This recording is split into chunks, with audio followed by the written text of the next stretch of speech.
गांव में सुबह की हरी धूल पर सूरज की किरणें झिलमिला रही थी। 18 वर्षीय सीमा एक किसान परिवार की बेटी थी। पिता खेत में हल चला रहे थे और माँ आंगन में रोटियां सेक रही थी। सीमा के सपने बड़े थे, पढ़ाई और शहर में कुछ बड़ा करने का, पर सीमित संसाधनों और समाज की उम्मीदों ने उसे डगमगा दिया। लड़की को पढ़ाने में भी पैसे गवाए, लड़की की शादी कर दो, पढ़ाई क्यों, यही बातें गांव के बुजुर्ग कहते रहे। सीमा के मन में डर बैठ गया कि क्या वह सच में आगे बढ़ सकती है।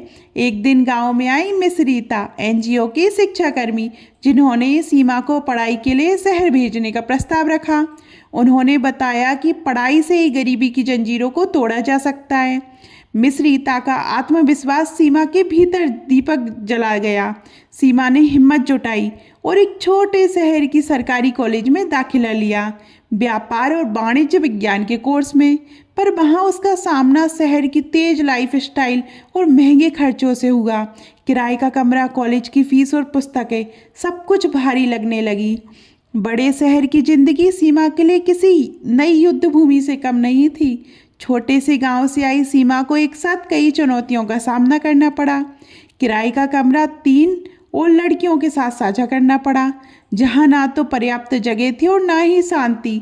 कॉलेज में पढ़ाई का स्तर अलग था, अंग्रेजी माध्यम, तकनीकी शब्दावली और हाई क्लास माहौल, जिसने सीमा को शुरू में ही हीन भावना से भर दिया। ऊपर से समाज का ताना बाना भी साथ था। कुछ सहपाठी कहते, गांव की लड़की ट्यूशन पढ़ा के खर्च कैसे चलाएगी, लेकिन इसी कठिन समय में उसे कुछ सच्चे सहयोगी भी मिले। मिस रीता ने उसका साथ कभी नहीं छोड़ा और उसे बच्चों को पढ़ाने की ट्यूशन दिलाई, जिससे उसका खर्च निकलने लगा। कॉलेज में अनिल नाम के एक छात्र ने उसे लेखन और अंग्रेजी समझने में मदद की और उसकी ताकत बनने लगा।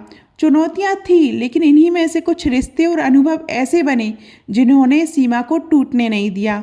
समय बीतता गया, योजना बनी कि अगर कॉलेज की फीस और खर्च पूरे नहीं हुए तो उसे वापस गांव जाना पड़ेगा।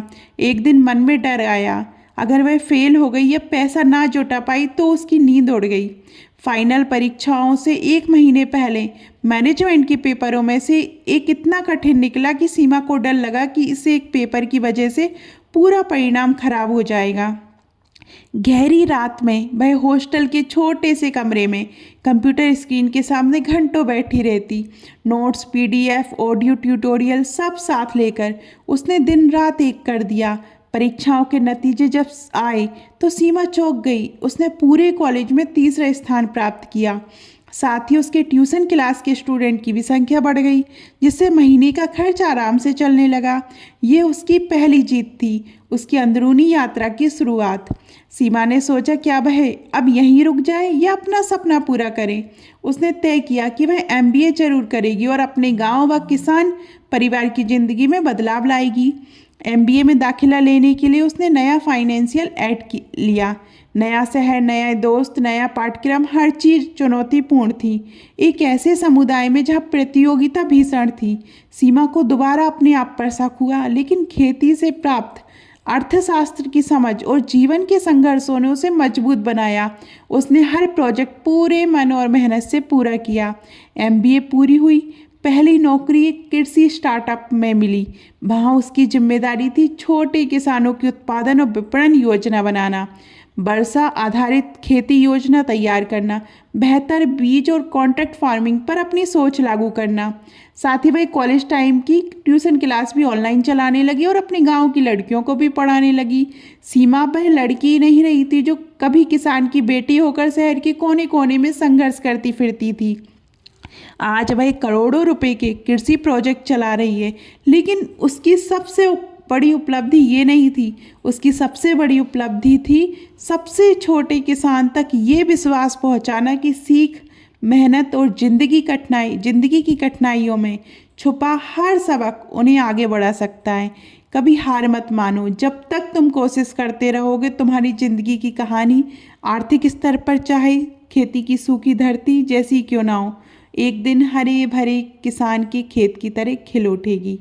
तो आपको ये कहानी कैसी लगी कमेंट में ज़रूर बताइएगा। और अभी तक आपने हमारे चैनल पर परंपरा और प्रतीक्षा को सब्सक्राइब नहीं किया और हमें फेसबुक और इंस्टाग्राम पर फॉलो नहीं किया तो जल्दी कीजिए। धन्यवाद।